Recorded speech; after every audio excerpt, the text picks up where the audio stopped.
बिस्मिल्लाहिर्रहमानिर्रहीम। हदीस के अंदर जो तस्बीह पढ़ने का तरीक़ा बताया गया है और ख़वातीन को आप सल्लल्लाहु अलैहि वसल्लम ने बताया, तिरमिज़ी के अंदर भी रिवायत है कि अक़दन तस्बीह, तो अक़द अनामिल कहते हैं जो अरब में जिस तरह तस्बीह पढ़ी जाती थी उसका तरीक़ा देख लें।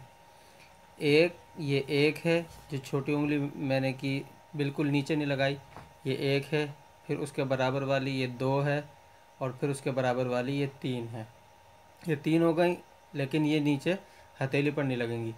फिर चार के लिए छोटी को खोल लेंगे, फिर उसके बराबर वाली को पाँच, और फिर छः के बड़ी को खोल लेंगे और उस वाली को छोटी के बराबर वाली को नीचे कर लेंगे। ये छः हो गया।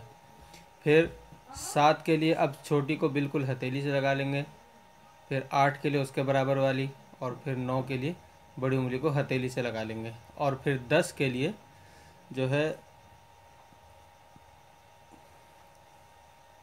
10 के लिए जो है ये कि अंगूठे का जो पहला पोरा ख़त्म होता है, जो जोड़ घूमता है अंगूठा यहाँ से यहाँ पर शहादत की उंगली रखेंगे, ये 10 है।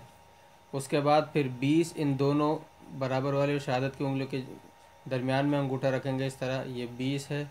और फिर 30 जो है ये है, अंगूठे के सर पे यूं करके जब ये शहादत की उंगली रखेंगे यूं, तो ये 30 है। और फिर बिल्कुल यहाँ पर आकर अंगूठा रखेंगे उंगली की जड़ से भी नीचे, तो ये 40 है। और फिर इसकी उंगली की जड़ में ये 50 है, और फिर इससे ऊपर ये 60 है, और फिर इससे ऊपर ये 70 है। अब ये 70 हो गया। अब 80 के लिए अंगूठे का जो नाखून की जड़ है वहाँ पर शहादत की उंगली रखी, तो ये हो गया 80। और 90 के लिए इस शहादत की उंगली को अंगूठे की बिल्कुल जड़ में लग के सुराख छोटा कर दें, 90 हो गया। इसी तरह और फिर सीधे हाथ की उल्टे हाथ की जो इस उंगली को जब यूं करेंगे, जो इसमें एक था वो उल्टे हाथ में आकर 100 बन जाएगा।